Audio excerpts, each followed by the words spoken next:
goodness. Kuha tayong ano guys. Aya. Ayan oh. Ang laki ng puno. Or spinach. Ito talagang masarap nilalagay sa munggo. Lagay kaking palato. At kaya pala ni, may ito nga palang pun eh. Guys, tingnan mo naman. Muto mo na yata. Kunin lang natin itong murang ano guys. Ayan oh. Ito yung walang suksok. Magluluto ako ng ano ngayon. Kahit hindi Friday, magluluto ako ng munggo. Balatong.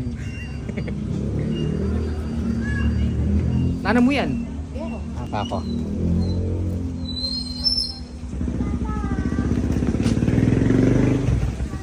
Naman kayo sa balatong. Pwede na yan.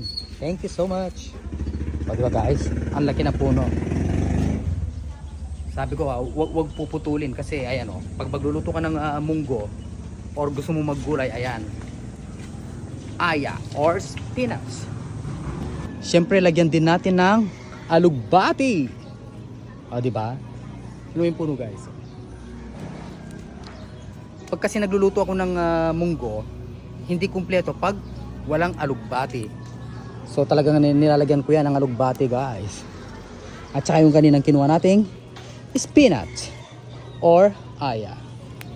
Sarap talaga ang alugbati pag sa munggo guys. My favorite. Amazing. Eto talagang kukunin mo yung mura para mas mabilis siyang lumago. Diba guys? Look. Amazing, diba?